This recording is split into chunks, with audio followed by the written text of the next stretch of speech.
परमेश्वराचे नाव धन्यवाद देऊया की देवानं आजची सुवर्ण संधी दिली की आम्ही देवाचं वचन ऐकावं, पाहावं आणि निश्चित परमेश्वर ही वचनाद्वारे आमच्याशी बोलतो ते आमचं वचन आमच्या जीवनाच्या उन्नतीसाठी, निश्चित आमच्या जीवनातल्या अनेक प्रश्नांच्या उत्तरासाठी परमेश्वर आमच्याशी बोलतो. म्हणून प्रभूला धन्यवाद देऊया.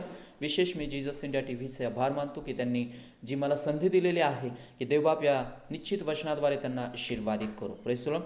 म्हणून आज आम्ही देवाच्या वचनाकडे जाण्या अगोदर आम्ही प्रार्थना करूया, आपले नेत्र बंद करूया.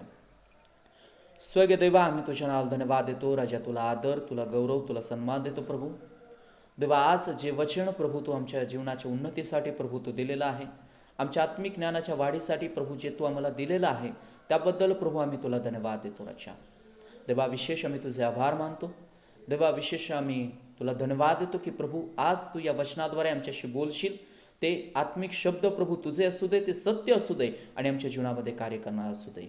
प्रभू जेही वचन ऐकत आहे त्या प्रत्येकाला देवा तू आशीर्वादित कर आणि देवा तू उंचाला जण गौरव जा. येशूच्या नावातून देतो एक आमेन. Praise the Lord.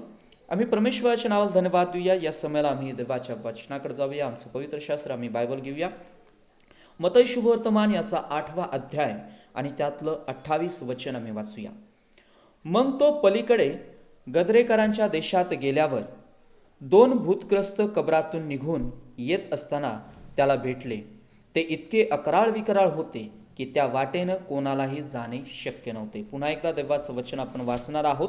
मग तो पलीकडे गदरेकराच्या देशात गेल्यावर त्या 2 भूतग्रस्त कबरातून निघून येत असताना त्याला भेटले. ते इतके अकराळ विकराळ होते की त्या वाटेनं कोणालाही जाणे शक्य नव्हते. म्हणून प्रभूला या वचनासाठी आम्ही धन्यवाद देऊया. लक्ष देऊया की या वचनाद्वारे दैवाला आमच्याशी काय बोलायचं आहे. आम्ही जर पाहतो तर देवाचं वचन आम्हाला सांगतं की या ठिकाणी एक चमत्कार आम्हाला घडलेला पाहायला मिळतो. की एक असा आम्ही पाहिलं जर विचार जर मी केला तर येशू ख्रिस्तानं अनेक चमत्कार केलेले आहेत. मग अनेक चमत्कारांमधला हा एक असा चमत्कार आहे की येशू ख्रिस्त ज्या भागामध्ये गेलेले आहेत त्या भागामध्ये घडलेली ही घटना आहे. आम्ही जर पाहिलं तर अनेक चमत्कारांद्वारे अनेक व्यक्तींचं जीवन बदललं गेलं, अनेक व्यक्तींच्या जीवनातले आजार निघून गेले, अनेक व्यक्तींच्या जीवनातला अंधार निघून गेला, अनेक मृत झालेले व्यक्ती जिवंत झाले आणि या अनेक चमत्कारांद्वारे अनेक गोष्टी घडत गेल्या. पण येशू ख्रिस्त चमत्कार करत असताना किंवा येशू ख्रिस्त त्या लोकांना बरं करत असताना फक्त चमत्कार एकच गोष्ट घडत नव्हती. त्या चमत्कारामागे अनेक शिकवणी येशू ख्रिस्त लोकांना देत होता, अनेक शिकवणी त्या लोकांसमोर मांडत होता. पण त्या शिकवणी किती ग्रहण केल्या गेल्या हे आम्ही सांगू शकत नाही.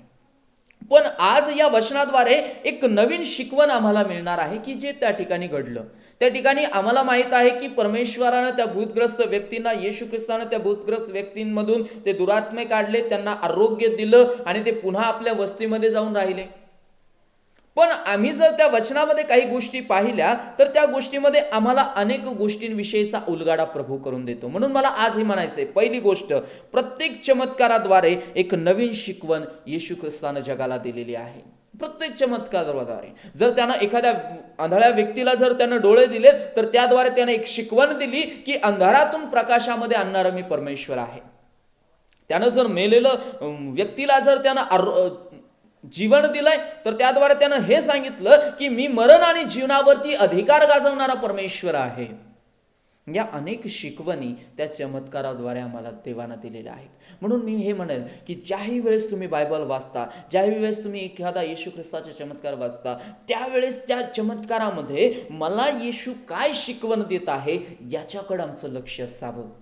तो चमत्कार आम्हाला माहित आहे त्या व्यक्तीच्या जीवनामध्ये घडत आहे, पण त्या चमत्कारानंतर तुमच्या जीवनात जो चमत्कार घडणार आहे त्या चमत्काराकडे तुमचं लक्ष असावं, म्हणजे त्या शिकवणीकडे तुमचं लक्ष असावं. म्हणून पहिली गोष्ट आम्ही पाहतो की एक चमत्कार एक होता पण अनेक गोष्टी बदलल्या जातात. आम्ही जर विचार केला तर या अध्यायामध्ये चमत्कार एक घडला पण अनेक गोष्टी तिथं बदलल्या गेल्या किंवा अनेक गोष्टी तिथं त्या अनेक गोष्टींचं वेगळ्या गोष्टींमध्ये रूपांतर झालं. मग आज मी येशूचे चमत्कार ऐकत आहे, आज मी येशूचे चमत्कार पाहत आहे, बायबलमध्ये वाचत आहे. मग मी देवाशी हे बोलावं की देवा माझ्यासाठी काय शिकवण आहे. आम्ही जर पाहिलं तर समस्येमध्ये असताना मनुष्य त्या समस्येला किंवा त्या समस्येमधून जाण्याला घाबरतो. कधी कधी मनुष्य एखाद्या समस्येमध्ये असतो मग त्या समस्येमधून जाताना किंवा त्या समस्येमधून जाण्याला अनेक गोष्टीला मनुष्य घाबरतो. पण आमचा परमेश्वर, आमचा प्रभू येशू असा आहे की त्या समस्येमधून तो आमच्यासाठी एक वाट तयार करतो, एक वाट मोकळी करतो की जो आम्हाला त्या समस्येमधून बाहेर घेऊन जाऊ शकेल आणि बाहेर जाण्यासाठी एक मार्ग, एक वाट आमच्यासाठी प्रभू तयार करेल. आता आम्ही जे वचन वाचलंय त्या वचनामध्ये आम्हाला हे पाहायला मिळतं की दोन व्यक्ती आहेत की ज्यांचं राहण्याचं ठिकाण एक कब्र आहे किंवा कब्रस्तान आहे, त्या ठिकाणामध्ये ते राहतात. पण आम्ही जसं जसं वचन आम्ही पुढे वाचत जातो त्यांचं वर्णन केलं जातं की ते एक अक्राळ आणि विक्राळ होते.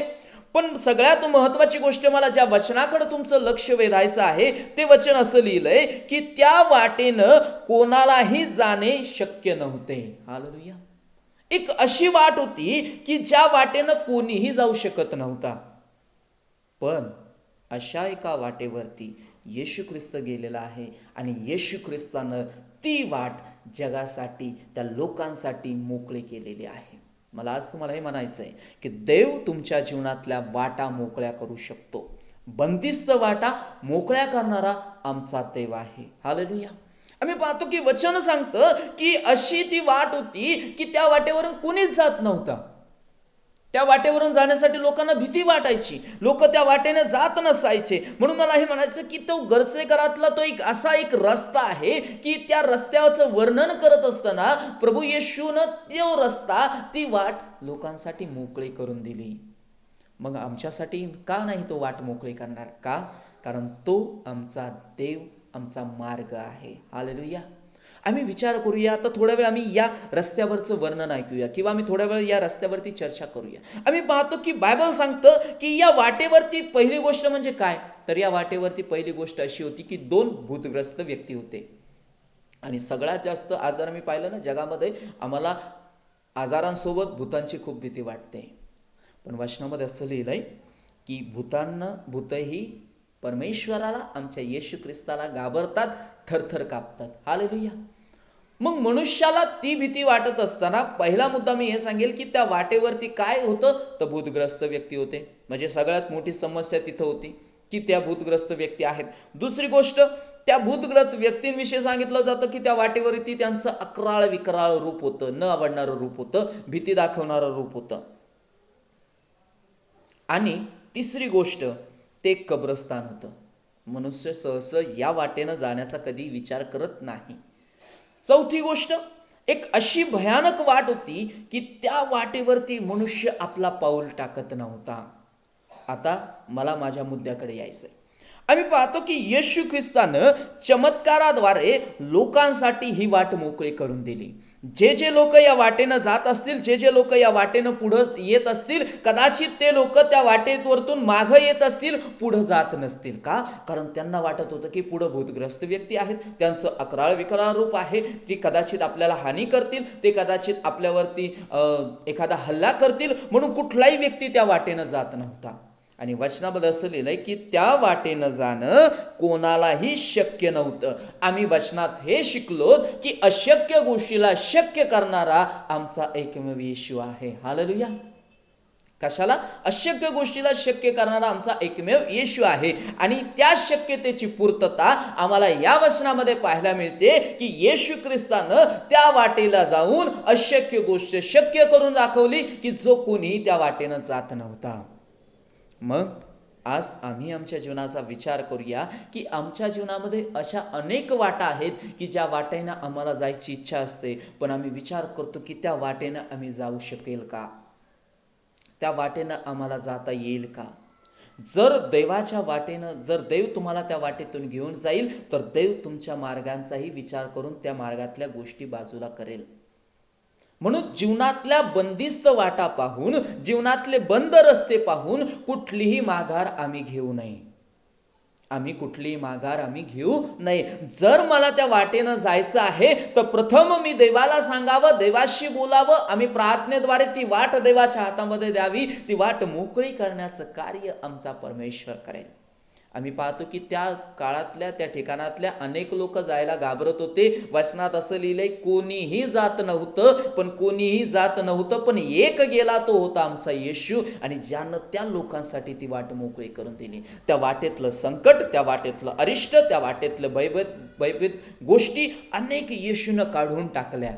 आणि विचार करा, ज्यावेळेस त्या व्यक्तीच्या जीवनामध्ये कार्य झालं असेल, ज्यावेळेस ती वाट मोकळी झाली असेल, कोणीही न घाबरता त्या वाटेनं पुढे पुढे पुढे पुढे जात असेल. आमचा परमेश्वर खूप काही करू शकतो, फक्त आम्ही त्याच्यावरती काही गोष्टी सोपवाव्यात.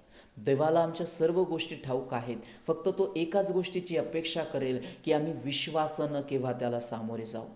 मग मला हे म्हणायचं आहे की जर ती वाट त्या लोकांसाठी बंदिस्त होती, तर तुमच्या जीवनामध्ये अशा कोणत्या वाटा आहेत की ज्या बंदिस्त आहेत? त्या बंदिस्त वाटा जर तुम्हाला मोकळ्या करायच्या असतील, तर त्याच्यासाठी आम्ही परमेश्वराशी बोलावं, त्याच्यासाठी आम्ही देवाला सांगावं, कारण तो मार्ग आहे आणि त्याला ठाऊक आहे की मनुष्यानं कोणत्या मार्गानं गेलं पाहिजे.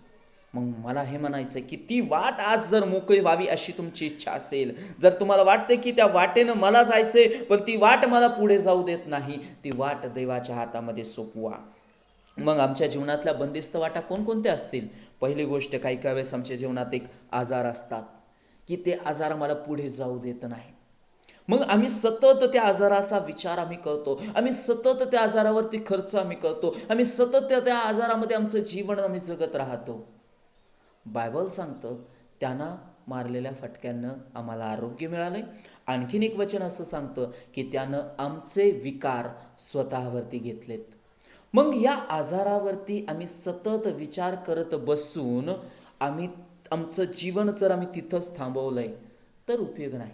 या जीवनाची वाट आम्हाला चालवायची. मग ही वाट चालवण्यासाठी आम्ही देवाला हे म्हणावं की प्रभू, विश्वास आहे की हा आजार येशू तुझ्या नावात निघून जाईल. तो आजार निघून गेल्यानंतर तुम्ही धावत सुटाल. आम्ही पाहतो की पेत्र आणि योहान ज्यावेळेस त्या मंदिरामध्ये चाललेले असताना त्यांना त्यांच्या वाटेवरती बसलेला एक भिकारी दिसतो आणि ते म्हणतात की आम्ही तुला काही देऊ शकत नाही, आमच्याकडे ना सोनं ना आमच्याकडे चांदी, आम्ही काही देऊ शकणार नाही, पण आमच्याकडे एक आहे तुला द्यायला. आणि त्यांनी येशूचं नाव त्याला दिलं. जो बसलेला होता, ज्याला कुठली वाट सापडत नव्हती, तो त्या बसलेला एक पांगळा भिकारी उठतो आणि पळायला लागतो, त्या वाटेनं पुढं पुढं जातो. विचार करा, एका आजारपणामधलं त्याचं जीवन ज्यावेळेस देवानं मोकळं केलं, तो त्या जागेवरती थांबला नाही, तो पुढं पुढं गेला. मला हे म्हणायचंय, आजार येतील जातील, तिथं आपलं जीवन थांबवू नका, तिथं आपलं जीवन थांबू नका. जर देवावरती भरोसा जर तुम्ही ठेवलाय, जर देवावरती विश्वास तुम्ही जर ठेवलाय, तर ते आजार, ते विकार आम्ही देवाला सांगून आमच्या जीवनामध्ये कार्य करून घ्यावं. असा कुठला आजार नाही की जो येशूच्या नावात बरा होत नाही. आज अनेकांच्या जीवनामध्ये कार्य होतं, मग आमच्या जीवनामध्ये कार्य का होत नाही? कारण त्यांनी ती वाट देवावरती सोपवली. आम्ही देवावरती ती वाट सोपवावी. देव आमच्या जीवनाची गाडी, देव आमच्या जीवनाचा प्रवास पुढे घेऊन जाईल, ती वाट आमच्यासाठी ती मोकळी करेल. म्हणून आजारपणातनं जर तुम्ही बंदिस्त झाले असाल, आजारपणामध्ये जर तुमचं जीवन तसंच सुरू असेल, देवाशी बोला, देवाला सांगा की प्रभू, माझ्यासाठी ही आजारपणातली वाट मोकळी कर, मला धावायचंय तुझ्यासाठी. देव तुमच्यासाठी ती वाट मोकळी करेल. दुसरी गोष्ट, एक आर्थिक बाब जी आहे ती आज अनेक लोकांच्या जीवनामध्ये आहे. अनेक लोक त्या आर्थिक गोष्टींमुळे, त्या कर्जांमुळे पुढं येण्यासाठी तयार होत नाहीत. मला हे म्हणायचं की जर देव येशू ख्रिस्त ज्यावेळेस या जगामध्ये होता, तो त्याचा कर जर चुकवत नव्हता, जर तो त्याचं जे आहे ते इतरांना पोहोचवत होता, तर आमच्या जीवनातलं आमचं जे आहे ते त्याला ठाऊक आहे की आमच्यावरती काय प्रसंग आहेत, आमची काय आर्थिक परिस्थिती आहे. देव ती आर्थिक परिस्थिती बदलवेल. मग आम्ही विचार करतो, काही वेळेस होतं ना की आम्ही एखाद्याकडून कर्ज घेतलेलं असतं आणि मग आम्ही त्याच्या समोरून जाण्यासाठी टाळतो. आम्ही विचार करतो की नको, त्याच्या जर समोरून गेलो ना तर तो आपला कर्ज मागेल. मला हे म्हणायचं आहे, विश्वास जर ठेवाल तर देव जसं त्या माश्याच्या तोंडामधून जर त्यानं रुपयाचं नाणं जर काढून दिलंय, तर तुमच्यासाठी देव ही आर्थिक गोष्ट त्याच्यासाठी क्षुल्लक आहे, ती तुमच्यासाठी ती उपलब्ध करून देईल. म्हणून या आर्थिक गोष्टीला घाबरून कुठल्याही वेगळ्या गोष्टींच्या जीवनामध्ये स्वीकार करू नका. हे कर्ज, हे आर्थिक गोष्ट कदाचित कधी कधी आमचं जीवन संपवण्यासाठी आम्हाला विचारात पाडतं, पण विचार करा, देव ही वाट तुमच्यासाठी मोकळी करणार आहे. असू द्या ना, कितीही आर्थिक असू द्या अडचण असू द्या, कितीही कर्ज असू द्या, पण देवाला सांगा की प्रभू, या वाटेतून मला जायचंय, पण हे आर्थिक गोष्ट मला थांबवत आहे. देव ते आर्थिक गोष्ट, ती कर्जबाजारीपणा तुमच्या जीवनातून दूर करेल, पण ती वाट तुम्हाला येशूला सोपवावी लागेल. त्या वाटेमध्ये येशूला तुम्हाला आमंत्रित करावं लागेल. त्या वाटेकडे येशूचं लक्ष तुम्हाला लावावं लागेल. हालेलुया. आम्ही विचार करूया की जर या वाटेवरती येशू येत नाही, तर या 2 भूतग्रस्त व्यक्तींमधून तो दुष्टात्मे निघत नाही. दुसरी गोष्ट, या वाटेवरती जर येशू येत नाही, तर या वाटेवरती कोणीही जाऊ शकत नाही. पण या वाटेवरती येशू आला, त्यानं त्यांना आरोग्य दिलं. या वाटेवरती येशू आला, त्यांना ती वाट मोकळी करून गेली. आज अनेक लोक त्या वाटेवरून जात असतील. मग मला हे म्हणायचं आहे, आर्थिक बाबीनं जर तुमची वाट थांबली, ती देव मोकळे करायला तयार आहे. त्याच्यानंतर आम्ही तिसरी गोष्ट सांगेल, एक आमचे मानवी संबंध असतात की जे आम्हाला इतरांपर्यंत पोहोचू देत नाहीत. आमची इच्छा असते, आमची अपेक्षा असते, आम्ही त्या मानवी संबंधांमध्ये अडकलेलो आहोत की जे आम्हाला पुढे जाऊ देत नाहीत. बायबल सांगतं की ज्या वेळेस येशू ख्रिस्त रस्त्यानं चाललेले होते आणि रस्त्यानं जात असताना, ज्या वेळेस त्या येशू ख्रिस्त रस्त्यानं, कदाचित मागे जनसमुदाय आहे, कदाचित मागे आरडाओरडा चाललेला आहे, कुणी जयघोष करत आहे, पण वाटेवरती बसलेला जो एक भिकारी आहे, त्याला त्या आवाजानं तो एका व्यक्तीला विचारतो की कोण रस्त्यानं चाललेलं आहे. आणि मग त्याला सांगितलं जातं की दावीद पुत्र प्रभू येशू ख्रिस्त या रस्त्यानं चाललेला आहे. आणि मग हे सांगितल्यानंतर बायबल सांगतं, तो शांत राहिला नाही, तो जोरजोरानं ओरडायला लागला. आणि जोरजोरानं ओरडत असताना काही लोक त्याला धमकावू लागले, काही लोक त्याला गप्प करायला लागले. कुणी त्याला शांत बस म्हणत असेल, कुणी त्याला गप्प बस म्हणत असेल, कुणी त्याला आवाज करू नको, अनेक गोष्टी घडल्या, पण तो शांत राहिला नाही. अनेक मानवांनी त्याला दाबण्याचा प्रयत्न केला, पण तो शांत राहिला नाही. त्याला येशूकडे जायचं होतं आणि त्याला येशूकडे पोहोचायचं होतं. हे आवाज, हे त्याला गप्प करणं त्याला थांबवू शकलं नाही, तो गेला. आणि बायबल सांगतो येशूनं त्याच्या जीवनामध्ये चमत्कार केला. आता ऐका, मला हे म्हणायचंय, काही वेळेस हे मानवी संबंध आम्हाला प्रभूमध्ये वाढू देत नाही. हे आम्हाला खिन्न करतात, हे आम्हाला लज्जित करतात, हे आम्हाला फज्जित करतात, हे आमच्या जीवनामध्ये आम्हाला कमीपणा दाखवून देतात. हे आम्ही प्रभूमध्ये वाढत असताना हे आमच्यावरती अनेक प्रसंग लागतात. मग या सर्व गोष्टींमध्ये आम्ही तिथंच थांबायचं नाही. आम्हाला ह्या गर्दीमधून आम्हाला पुढं जायचंय, कारण प्रभू हे गर्दी, हे लज्जित करणाऱ्या गोष्टी, या फज्जित करणाऱ्या गोष्टी, या आमच्यावरती केले जाणारे अपशब्द देव आमच्यासाठी बाजूला काढेल. पण जर ते अपशब्द ऐकून जर तुम्ही बसून असाल, ते अपशब्द ऐकून जर तुम्ही ती सेवा थांबवाल, ते अपशब्द ऐकून जर तुम्ही प्रभूमध्ये तुमची होणारी वाढ थांबवाल, तर कशा त्या वाटेनं तुम्ही येशूपर्यंत पोहोचाल. आम्ही येशूपर्यंत जात असताना या अनेक गोष्टी असतील की ज्या आम्हाला अडवतील, पण आम्ही बोलावं येशूला की येशू, मला तुझ्याकडे यायचंय, येशू मला तुझ्या वाटेनं चालायचंय. या वाटा मोकळ्या होतील. हालेलुया. म्हणून या मानवी संबंधातून किंवा या मानवी गोष्टी आम्हाला त्रासदायक ज्या ठरतात, या गोष्टीकडे पाहून थांबू नका. पुढे चालत राहा, पुढे जात राहा, की प्रभू तुम्हाला त्या वाटेतून पार करेल आणि तुम्हाला साह्याने मदत करेल. आणखीन एक पुढं गोष्ट सांगेल की कधी कधी आमचं एक समस्येचं जीवन येतं, समस्येचं जीवन असतं. आणि या समस्ये जीवनमध्ये एक सगळ्यात महत्त्वाची समस्या ती असते, म्हणजे आमची एक पारिवारिक समस्या. या पारिवारिक समस्येमुळे आम्ही कधी कधी आमचे निर्णय बदलतो की जे देवाला आवडत नाही. मला हे म्हणायचंय, तुमच्या पारिवारिक समस्येमधूनही मार्ग काढणारा देव आहे. मग आम्ही ती समस्या मिळून परिवारानं एकत्रित होऊन जर देवाला सोपवली, तर देव त्या परिवाराचे मार्ग मोकळे करेल आणि तो निर्णय देव तुमच्यासाठी उत्तम सांगेल. पण कधी कधी आम्ही काय करतो, त्या पारिवारिक समस्येमुळे आमचे निर्णय चुकीचे आम्ही घेतो. आम्ही देवापासून वंचित होण्याचा निर्णय घेतो, आम्ही देवाच्या सेवेपासून अलिप्त होण्याचा निर्णय घेतो, आम्ही देवाची सेवा न करण्याचा निर्णय घेतो. मग या निर्णयामुळे आम्हाला जी वाट देवापर्यंत घेऊन जात असते, त्या वाटेने आम्ही पोहोचू शकत नाही, कारण हे निर्णय, या गोष्टी आमच्या वाटा बंद करतात. मग विचार करण्यासारख्या गोष्टी आहेत की मला प्रभूपर्यंत जाण्यासाठी जी वाट आहे त्या वाटेमध्ये या अडचणी असतील, पण जर येशू ख्रिस्तानं ही वाट जर मोकळी करून दिली, आम्हाला शक्य नाही या वाटेनं जाण्यासाठी, पण येशू ख्रिस्तानं शक्य करून दिलं आहे, ते कार्य तुमच्या जीवनामध्ये करा. पहिली गोष्ट सांगितली मी, एक आजारपण, आर्थिक कर्जबाजारी, मानवी संबंध, समस्याचं जीवन. पाचवी गोष्ट, निराशेनं कधी थांबायचं नाही. निराशेनं कधी थांबायचं नाही. निराशा येईल, पण त्या निराशेचं रूपांतर देव आनंदामध्ये करेल. हालेलुया. म्हणून देव जर या वाटेनं तुम्हाला घेऊन जात आहे, तर आम्हाला ही वाट कधी बदलायची नाही. या वाटांसाठी आम्ही प्रार्थना करायची आहे. पुष्कळ वेळा आम्ही काय करतो ना, एक शॉर्टकट आमच्या जीवनामध्ये घेतो. एक छोटासा एक व्हिडिओ मी पाहिला होता आणि त्या व्हिडिओमध्ये असं होतं की दोन व्यक्ती एक आपला वधस्तंभ घेऊन पुढे चालत असतात आणि मग जो पहिला व्यक्ती आहे तो चालतो, दुसरा व्यक्ती चालतो आणि थोडंसं पुढं गेल्यानंतर जो पहिला व्यक्ती आहे तो काय करतो, त्या वधस्तंभाचा भार त्याला होतो, जड होतो आणि मग तो छोटासा त्याला कापतो आणि पुढे जातो. मग थोडंसं पुढे गेल्यानंतर त्याला आणखीन थोडंसं ओझं होतं, ते पुढंसं तो गेल्यानंतर पुढं थोडंसं कापतो. थोडंसं पुढे गेल्यानंतर आणखीन त्याला ओझं होतं, ते आणखीन कापतो आणि मग पुढं गेल्यानंतर जेव्हा समाप्तीचा विषय येतो आणि मग समाप्तीचा विषय आल्यानंतर एक मोठी दरी असते आणि मग दरी ती पार करण्यासाठी जो आणलेला वधस्तंभ आहे तो त्याच्यावरती ठेवायचा असतो आणि मग त्याच्यावरती ती दरी पार करून जायचं असतं. आणि मग ज्याच्याकडं पूर्ण वधस्तंभ होता, पूर्ण क्रॉस होता, त्यानं तो त्याच्यावरती तसाच ठेवला आणि तो दरी पार करून गेला. पण ज्यानं तो क्रॉस कट केला होता तो ती दरी पार करून जाऊ शकला नाही. मला हे म्हणायचं आहे, वाटेनं जाण्यासाठी समस्या आडव्या येतील, वाटेनं जाण्यासाठी संकट आडवी येतील, पण त्या संकट, ते अरिष्ट तुम्हाला थांबवू शकत नाही. कारण ती वाट तुम्ही देवासोबत सांगायची आहे, ती वाट तुम्ही देवासोबत मांडायची आहे.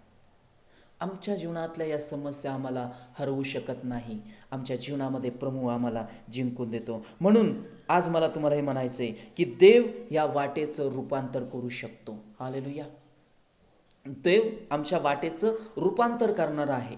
आज या वाटेमध्ये अनेक गोष्टी होत्या, पण आम्ही पाहिलं की येशू ख्रिस्तानं आमच्यासाठी, या लोकांसाठी ही वाट मोकळी करून दिली. म्हणून जी वाट अशक्य होती ती वाट शक्य झाली. मग तुमच्या जीवनातली अशक्य वाट ही शक्यमध्ये बदलणारा आमचा येशू आहे. आणि म्हणून ही वाट जर कठीण असेल तर प्रभू ही वाट आमच्यासाठी शक्य करू शकतो, शेवट आनंद देऊ शकतो. म्हणून या वाटांसाठी आम्ही काय करावं, या वाटांसाठी आम्ही देवाजवळ मध्यस्थी करावी.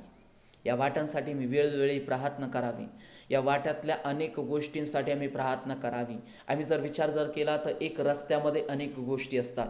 मग दगडापासून, मातीपासून, काट्यांपासून, कुसळापासून अनेक गोष्टी येतात. मग मी हे म्हणत नाही की वाट साधी आणि सरळ आहे.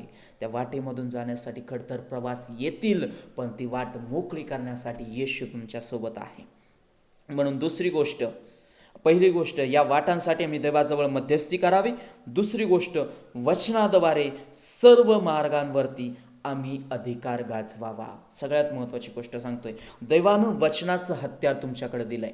प्रार्थना तुम्ही कराल, पण जे वचनाचं हत्यार तुमच्याकडे दिलेलं आहे, या वचनाद्वारे तुम्ही त्या प्रत्येक गोष्टीवरती क्लेम करा, अधिकार गाजवा आणि ती वाट मोकळी करा. अनेक वचनं आहेत. कदाचित आमच्या प्रवासासाठी जर देवानं वचन दिलं आणि तो म्हटला की तुझं येणं जाणं परमेश्वर आशीर्वादित करेल, तर ते वचन आम्ही निघाल्यानंतर, आमच्या जाण्यापर्यंत, आमच्या येण्यापर्यंत आम्ही ते अधिकारानं गाजवावं. जर वचनामध्ये सांगितलं की परमेश्वर माझा मेंढपाळ आहे, मला काही उणे पडू देणार नाही, ते वचन आम्ही आमच्या जीवनावरती गाजवावं. त्या वचनाद्वारे आम्ही अधिकारानं ते बोलावं, कारण देव आम्हाला कमी पडू देणार नाही. म्हणून आम्ही पाहतो की आम्ही वचनाद्वारे त्या सर्व मार्गावरती आम्ही अधिकार गाजवावा. वचनाद्वारे आम्ही त्या सर्व मार्गावरती अधिकार गाजवावा. तिसरी गोष्ट, आमच्या मुखातील शब्द विश्वासानं आणि आम्ही कृतीनं बोलावं. जर तुम्हाला या वाटेनं जायचं आहे, तर तुम्हाला वाट मोकळी करून घ्यायची आहे, तर पहिली गोष्ट, आमच्यामध्ये कृती असावी आणि आमच्या मुखामधील त्या शब्दांमध्ये विश्वास असावा. आम्ही बायबलमध्ये एक छोटासा एक अध्याय आम्ही वाचला आणि एक चमत्कार आम्ही पाहिला की एक अधिपती किंवा एक शताधिपती त्या ठिकाणी येतो आणि तो शताधिपती आल्यानंतर तो अनेक लोक अगोदर त्याच्याविषयी मध्यस्थी करतात, सांगतात की तो चांगला मनुष्य आहे, तो मदत करतो, सर्व गोष्टी सांगतात. आणि मग ज्यावेळेस तो शताधिपती तिथे येतो आणि तो म्हणतो की प्रभूजी, तुम्ही माझ्या छपराखाली येऊ नये, माझी तशी योग्यता नाही. पण तुम्ही एक काम करा, तुम्ही शब्द मात्र बोला, म्हणजे माझा घरचा चाकर बरा होईल. इथून क्लेम करून निघा की प्रभू माझं काम करणार आहे. इथून क्लेम करून निघा की देव मला सामर्थ्य देणार आहे. इथून क्लेम करून निघा की देव माझ्या कामाची पूर्तता करणार आहे. जर वचन सांगतं की देव तुम्हाला झोपेत देण्यासाठी समर्थ आहे, तर हे बोलत आम्ही राहावं. आमच्या मुखातल्या शब्दाद्वारे आम्ही बोलावं की हा प्रभू मी निघालोय, माझा विश्वास आहे की आजचं काम तू सक्सेस करणार आहे. हा प्रभू मी निघालोय, मला माहिती आहे की आजची माझी अपॉइंटमेंट, माझं इंटरव्ह्यू प्रभू तू सक्सेस करणार आहे. या मुखातल्या शब्दांद्वारे तुमच्या वाटा मोकळ्या करून घ्या. या मुखातल्या शब्दांद्वारे, कृतीद्वारे देवासोबत नातं जोडा. ज्या वेळेस तुम्ही देवासोबत नातं जोडाल, त्यावेळेस तुमच्या वाटा, तुमचे मार्ग मोकळे होऊन जाईल. आज आम्ही विचार करूया की आज आम्हाला पुढं जाण्याची इच्छा आहे, आज आम्हाला धावण्याची इच्छा आहे, आज आम्हाला मार्ग सफल करण्याची इच्छा आहे. पण या मार्गांमधल्या अनेक गोष्टी कदाचित आमच्यासाठी अशक्य असतील, पण दैव त्या शक्य करायला तयार आहे. आज येशूनं त्या लोकांसाठी ती वाट शक्य करून दिली, ती मोकळी करून दिली. आज तुमच्या जीवनामध्ये कशाही पद्धतीची कोणतीही वाट असू द्या, ती मोकळी होणार आहे. ती येशूच्या नावामध्ये मोकळी होणार आहे. ती येशू सक्सेस करून देणार आहे. कारण वचनामध्ये असं लिहिलंय की मार्ग, सत्य आणि जीवन येशू आहे. जर येशू मार्ग आहे, तर त्याला ठाऊक आहे की या मार्गानं तुम्हाला कसं न्यायचं आहे. पण त्याच्यासाठी माझं जीवनही तसंच असावं, त्याच्यासाठी मला त्या मार्गातून जायचं आहे, तर माझा विश्वासही तोच असावा. ज्यावेळेस पेत्र पाण्यावरती चालत होता, त्यावेळेस बायबल सांगतो तो परमेश्वराकडं, येशूकडं पाहत होता, तोपर्यंत स्थिर होता. पण त्यानं वारा पाहिला, भ्याला आणि तो बुडायला लागला. तुम्ही वाटेवरती चालायला सुरुवात कराल, पण हा वारा, हा आजार, ही समस्या पाहून जर भ्याल, तर ती वाट तुमच्या जीवनात सफल होणार नाही. म्हणून आज विश्वासपूर्वक देवावरती सोपूया की प्रभू या वाटेनं मला जायचं आहे, या वाटेनं मला पुढं जायचं आहे. कारण तो परमेश्वर आम्हाला जीवनामध्ये कार्य करण्यासाठी साह्याने मदत करणार आहे. म्हणून आज जे वचन मी तुमच्याशी बोलत आहे, आज जे मुद्दे मी तुमच्यासमोर मांडलेले आहेत, तर वचनांचा विचार करा. त्या वचनांद्वारे आपल्या जीवनामध्ये क्लेम करा, अधिकार गाजवा आणि बोला प्रभूशी की प्रभू आज या लोकांसाठी जर तू वाट मोकळी करून दिली, तर माझ्या जीवनातल्या वाटा मोकळ्या कर, माझ्या जीवनातल्या वाटा मोकळ्या कर, माझ्या जीवनामध्ये प्रभू तू कार्य कर. देवबाप त्याचं प्रतिफळ तुम्हाला दिल्याशिवाय राहणार नाही. म्हणून आज विश्वासपूर्वक आपलं जीवन देवाला समर्पण करूया. देवाशी बोलूया की प्रभू मी मध्यस्थी करत आहे. देवा मी तू सर्व वचनांचा मी वापर माझ्या जीवनामध्ये करेल. मी माझ्या मुखातील शब्द विश्वासानं बोलेल, कृतीनं बोलेल आणि मी माझ्या जीवनातल्या प्रवासामध्ये प्रभू पुढं पुढं जात राहील. म्हणून माघार घेऊ नका, खंबीर व्हा, हिम्मत धरा आणि पुढे जात राहा. प्रभू तुम्हाला साह्य आणि मदत केल्याशिवाय राहणार नाही. म्हणून या छोट्याशा वचनाद्वारे देवबा आम्हाला प्रत्येकाला आशीर्वादित करणार आहे. म्हणून यावेळेस आम्ही प्रभूला धन्यवाद देऊया की देवानं जे वचन आमच्यासमोर मांडलेलं आहे, देवानं जे वचन आमच्यासोबत बोललेलं आहे, म्हणून आम्ही प्रभूला धन्यवाद देणार आहोत. म्हणून विश्वासपूर्वक राहा. आणि आम्ही पाहतो की ज्यावेळेस ते 2 भूतग्रस्त व्यक्ती येशू समोर आले आणि ज्या वाटेनं कोणी जात नव्हतं तिथं येशू ख्रिस्त होता. आणि बायबल सांगतं की त्यांनी त्या येशू ख्रिस्ताला अनेक गोष्टी बोलल्या की तू आमच्यामध्ये का पडतोस. पण बायबल सांगतं की येशू ख्रिस्तानं त्या लोकांच्या जीवनामध्ये कार्य केलं. त्यांच्यामध्ये असणारं सैन्य, त्यांच्यामध्ये असणारे ते दुरात्मे येशू ख्रिस्तानं बाहेर काढले किंवा त्यांना त्याच्यातून सुटका दिली. आणि बायबल सांगतं ते 2 व्यक्ती पुन्हा आपल्या परिवारामध्ये आले. म्हणजे जे अलिप्त झाले होते ते पुन्हा स्थिर झाले, ज्यांचं मन अस्थिर झालं होतं ते पुन्हा स्थिर झाले, जे अलिप्त झाले होते ते पुन्हा आपल्या परिवारामध्ये आले, ज्यांना बाहेर टाकलं गेलं होतं त्यांना पुन्हा जवळ केलं गेलं. म्हणून या वाटा आमच्या जीवनामध्ये अनेक येतील की ज्या आम्हाला पुढं जाऊ देणार नाहीत. आम्ही पुढं जाण्यासाठी प्रभूसोबत कायम असावं, आम्ही परमेश्वरासोबत कायम असावं. कारण आमच्या देवाशिवाय आमचा दुसरा कोणीही हित साधणारा कोणीही नाही. म्हणून आमचा दैव आमचा हित साधणारा परमेश्वर आहे. आमचा दैव आमची कार्यपूर्ती करणारा परमेश्वर आहे. देव आमच्या जीवनामधल्या अनेक गोष्टीमध्ये आम्हाला साह्य आणि मदत करणारा देव आहे. आणि म्हणून आम्ही प्रभूला धन्यवाद देणार आहोत, देवाचा आम्ही गौरव करणार आहोत. आमचं जीवन आम्ही थांबवणार नाही, आमचं जीवन आम्ही पुढं करणार आहोत. आणि म्हणून आम्ही एक गीत गात असताना आम्ही एक सुंदरसं कडवं आम्ही म्हणतो, सारे जहां में तुझसा कोई नहीं, तुझको छोड़ कोई प्रभु है ही नहीं। घुटने में टेकूं बस तेरे सामने, तू है मेरा प्रभु, तू मेरा पिता। हाले हालेलुया, हालेलुया, हालेलुया, हाले हालेलुया, हालेलुया, हालेलुया. कारण आमचा परमेश्वर जिवंत आहे आणि त्याच्यासारखा कोणीही नाही आणि त्याच्यासारखा कोणीही होऊ शकत नाही. तो कालही सारखा होता, आजही सारखा आहे आणि उद्याही सारखा आहे. म्हणून आम्ही आमच्या जीवनामधून देवाला गौरव देण्यामागे कधीही कमी पडू नये.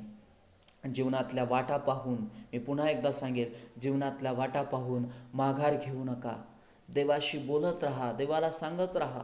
परमेश्वर तुम्हाला तुमच्या जीवनामधून पुढं नेत राहील. परमेश्वर तुम्हाला तुमच्या जीवनातून तुमचे मार्ग सफल करत राहील. कारण देवाला ते मार्ग ठाऊक आहेत, देवाला त्या गोष्टी माहीत आहेत. त्या मार्गातला शेवट कदाचित आम्हाला माहीत नसेल, पण त्या मार्गातलं शेवट परमेश्वराला माहीत आहे. कदाचित आम्हाला माहीत नसतं की पुढं काय होणार आहे, पण देवाला ठाऊक असतं की पुढं काय होणार आहे. देव तुम्हाला पुढं घेऊन जाईल, देव तुम्हाला सहाय्य आणि मदत करत राहील. म्हणून विश्वासू जीवन जगत राहा. जोपर्यंत तुम्ही विश्वासू जीवन जगत राहाल, जोपर्यंत तुम्ही देवाच्या कार्यामध्ये सहभागी होत राहाल, जोपर्यंत तुम्ही त्या वाटांमध्ये स्थिर राहाल, देव तुम्हाला सहाय्याने मदत करेल. म्हणून मी हे म्हणेल, कधीही वाट बदलू नका. जर एखादी वाट कठीण येत आहे, जर त्या वाटेनं तुम्हाला वाटतं की ही वाट माझ्यासाठी अशक्य आहे, तर ती वाट बदलू नका. बायबलमध्ये एक दाखला दिला गेला, अरुंद दरवाजा आणि रुंद दरवाजा. पण रुंद दरवाजाचा शेवट काय आहे तो आम्ही पाहिला, वाचलाय. पण अरुंद दरवाजाचा शेवट आम्ही पाहिला की जो आम्हाला ख्रिस्तापर्यंत घेऊन गेलाय. म्हणून मला हे म्हणायचं आहे, जीवनातल्या खडतर वाटा, जीवनातले कठीण प्रसंग आम्हाला कदाचित त्रास देतील, पण त्यानंतर जो शेवट असेल तो आनंदाचा असेल, तो शेवट असेल सुखाचा असेल, तो शेवट असेल समाधानाचा असेल. म्हणून त्या वाटेमध्ये राहा, त्या वाटेमध्ये या, त्या वाटेमध्ये स्थिर राहा, मजबूत व्हा. देव तुम्हाला सहाय्य आणि मदत केल्याशिवाय राहणार नाही. म्हणून आज जे वचन मी सांगितलंय, पुन्हा पुन्हा विनंती करेल, त्या वचनावरती मनन करा. जीवन थांबवू नका. जर आम्ही त्या वाटेवरती जाणार आहोत, त्या वाटेवरती आम्ही प्रवास करत राहणार आहोत, तर देव आम्हाला त्यामधून सहाय्य आणि मदत करून आम्हाला पुढे घेऊन जाईल. आणि मग आम्हाला जो आनंद मिळेल, तो आनंद आमच्या जीवनामध्ये न मावणारा असेल. म्हणून आज पुन्हा एकदा सांगेल की देव तुमचे मार्ग सफल करणारा आहे, देव तुमच्या योजना सिद्धीस नेणारा आहे आणि देव तुमचं जीवन आनंदित करणारा आहे. म्हणून विश्वास ठेवून देवाला सामोरे जा, विश्वास ठेवून देवासोबत आपलं जीवन जोडा, जेणेकरून प्रभू तुम्हाला सहाय्याने मदत करेल. या छोट्याशा वचनाद्वारे देवबाप आम्हाला आशीर्वादित करू. आपले नेत्र बंद करूया, प्रार्थना करूया आणि देवाशी बोलूया. स्वर्गीय देवा, आम्ही तुझ्या नावाला धन्यवाद देतो. राजा, तुला आदर, तुला गौरव, तुला सन्मान देतो. प्रभू देवा, तू महान आहेस, सर्वशक्तिमान प्रभू आहेस, राजांचा राजा आहेस. देवा, आज या सुंदरशा वचनाद्वारे प्रभू तू आमच्याशी बोललास, त्याबद्दल प्रभू आम्ही तुला धन्यवाद देतो. राजा देवा, आज अनेक व्यक्तीचं जीवन प्रभू कदाचित थांबलेलं असेल, कदाचित प्रभू त्यांना ती वाट माहीत नसेल की कुठल्या वाटेनं जावं, कदाचित वाट समोर असतानाही ते त्या वाटेतून प्रभू पार होऊ शकत नसतील. पण प्रभू, आज आम्ही तुला विनंती करतो, त्यांची ती वाट मोकळी कर. प्रभू, त्याच्यातून जाण्यासाठी त्यांना सहाय्याने मदत कर. प्रभू, त्यामधून त्यांना पुढे नाही आणि देवा तू उंचावलाच आणि गौरवचा. राजा देवा, तू सहाय्याने मदत करतोस म्हणून आभार मानतो. तेव्हा आज हे वचन जितकेही लोक पाहणार आहेत, ऐकणार आहेत, जितकेही पाहत आहेत, ऐकत आहेत, देवा त्या प्रत्येकांच्या वाटा मोकळ्या कर. ती अशक्य गोष्ट त्यांच्या जीवनामध्ये शक्य कर आणि देवा तू उंचावलाच आणि गौरवचा. तो आमची प्रार्थना प्रभू ऐकली, सुकार मानतो. येशू नावातून पिते तो एक. Amen, amen. Praise the Lord. Hallelujah.